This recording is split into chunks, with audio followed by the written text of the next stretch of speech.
Welcome to Charlie and Terry Talk About Things Trivial and Crucial. We try to always be jovial.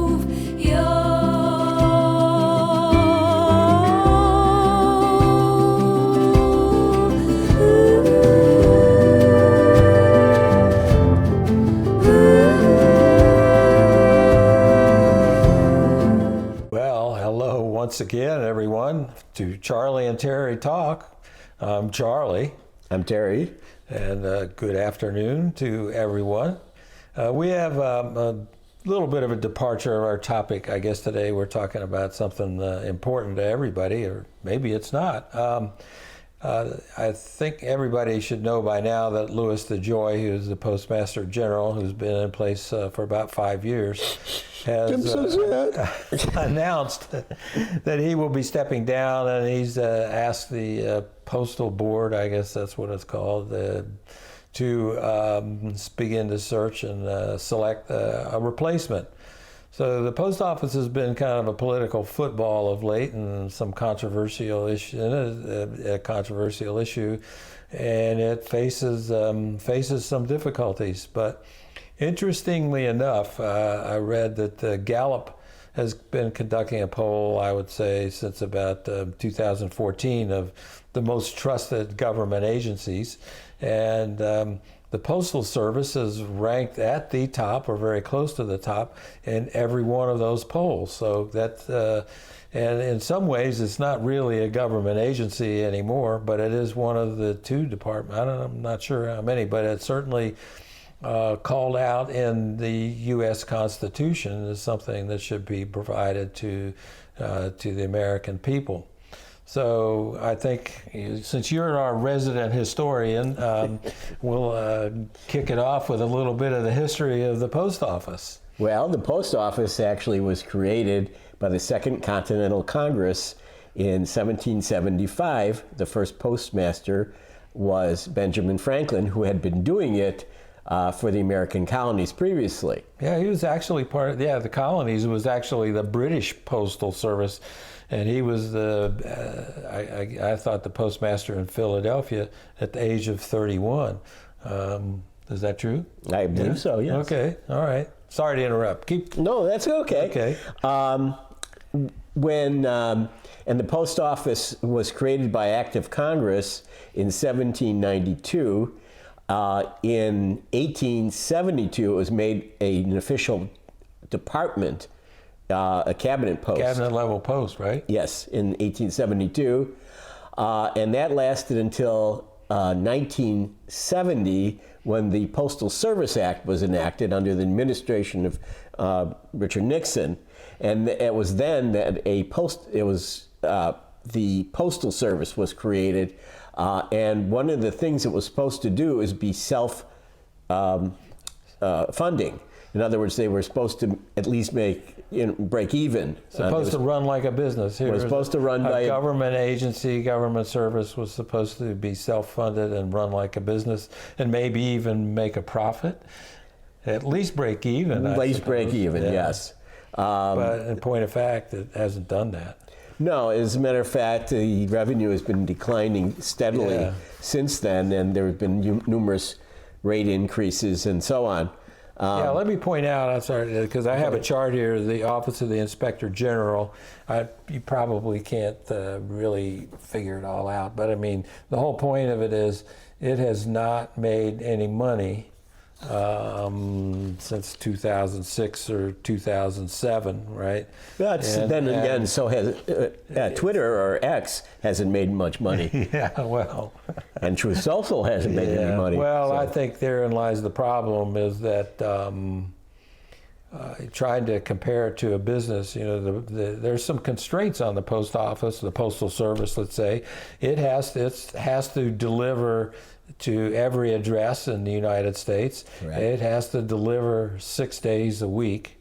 They tried to eliminate Saturday delivery, but the Congress would not let them.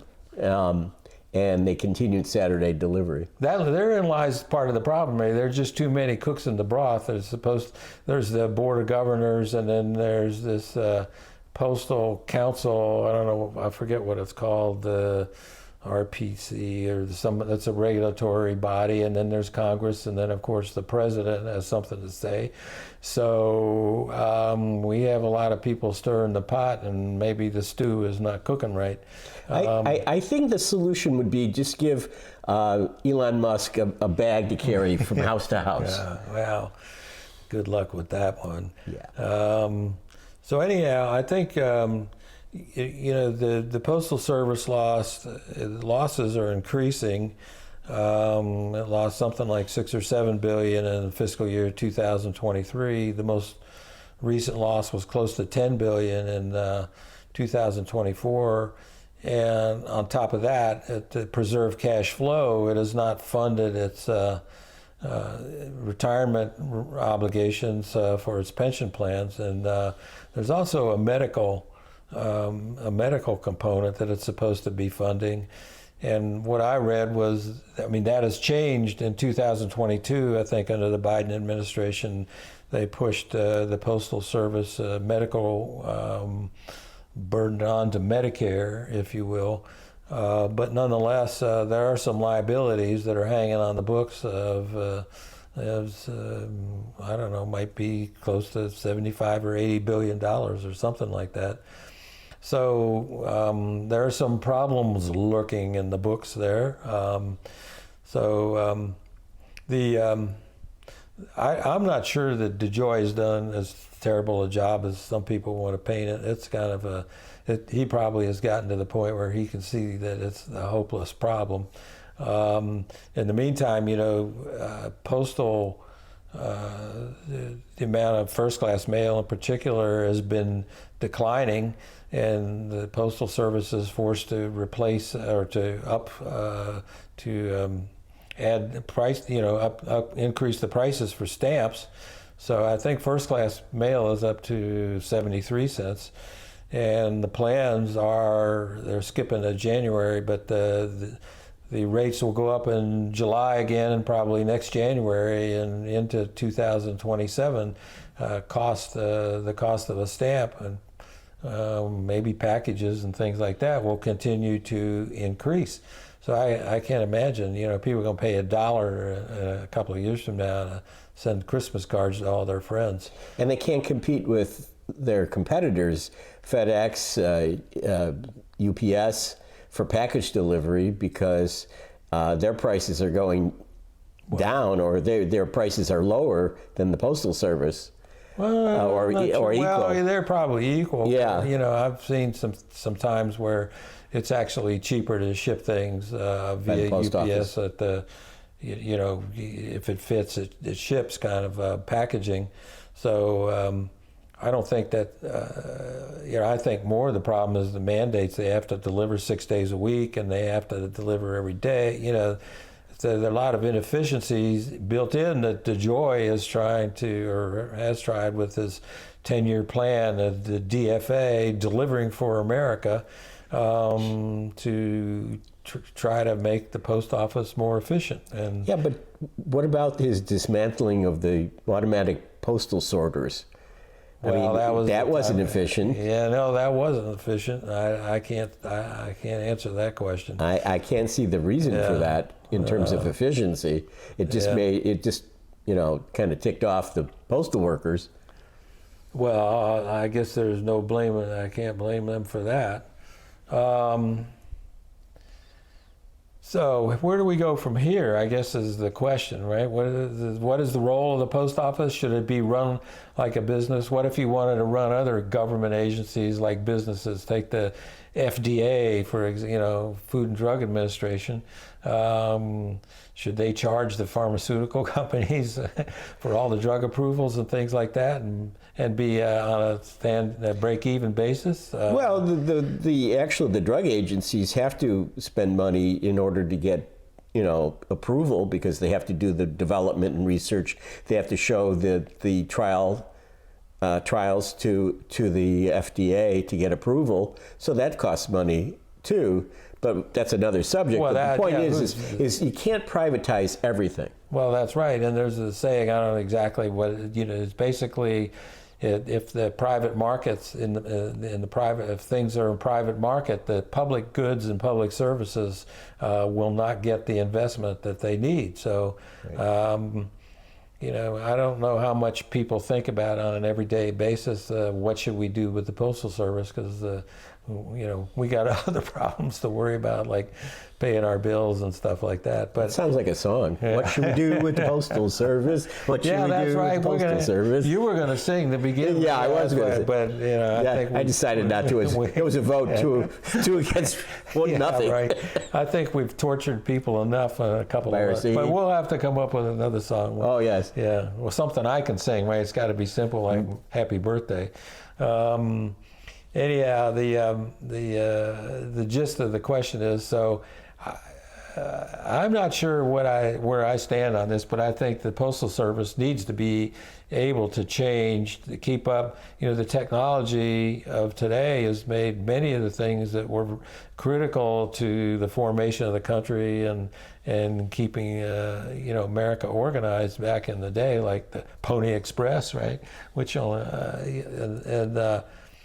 the technology, email, and the package services, Amazon and UPS have made the post office, I'm not going to say obsolete, but certainly I would say unnecessary in most places. And the real question is rural areas, people that don't have internet for email, maybe elderly people who aren't used to doing things and getting their mail electronically. But I think that, and I don't see any necessity for getting my junk mail delivered 6 days a week. And when I usually throw it out without even looking at it.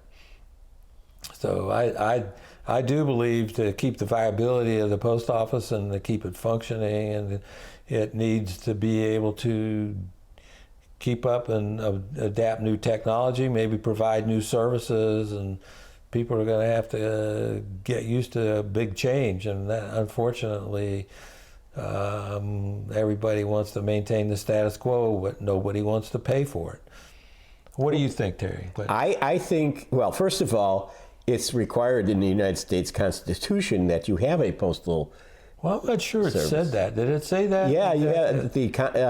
I think the Congress shall ensure a postal service, or shall establish a postal service. Yeah. It doesn't have to be a department of the, it doesn't demand it has to be a department of the cabinet, but it says that there's a constitutional requirement that the United States Congress provides some kind of postal service.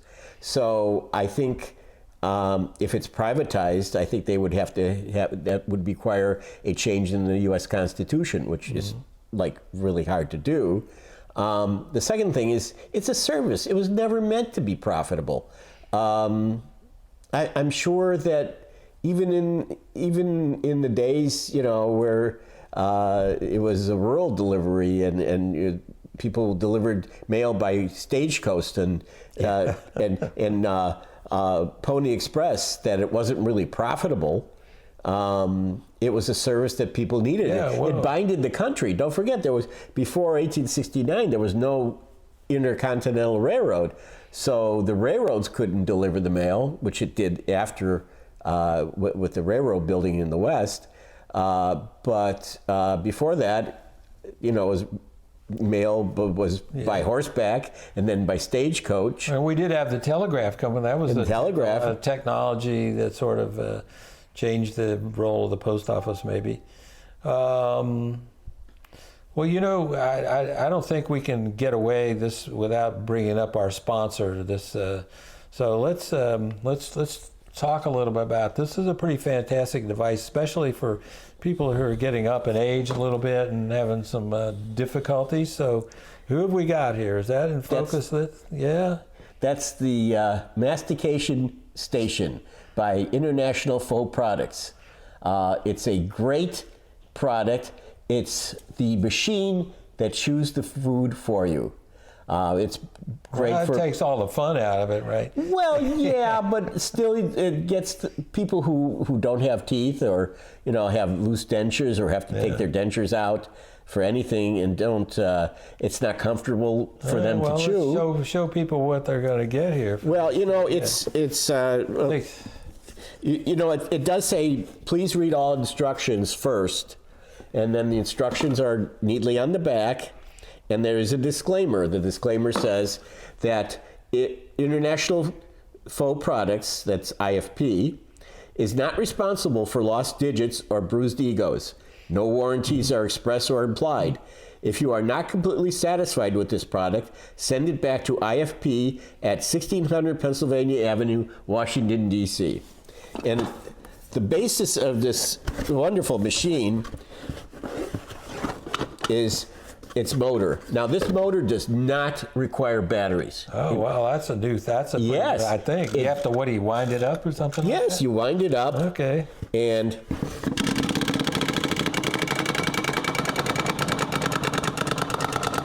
the machine hums along and chews your food for you.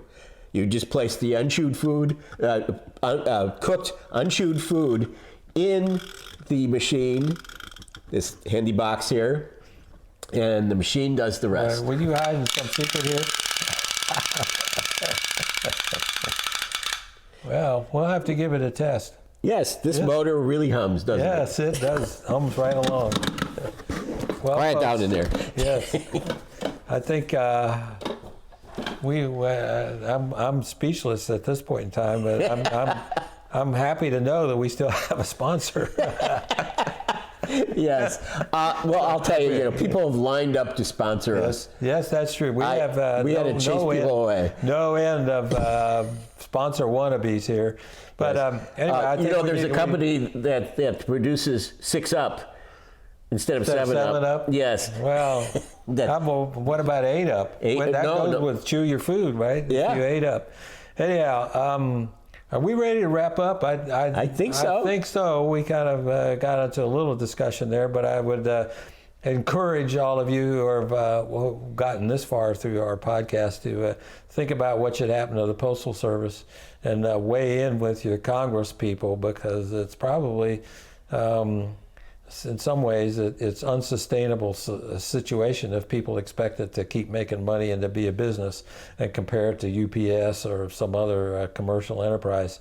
So with that, we'll leave it up to you, and we'll sign off. And remember Ben Franklin.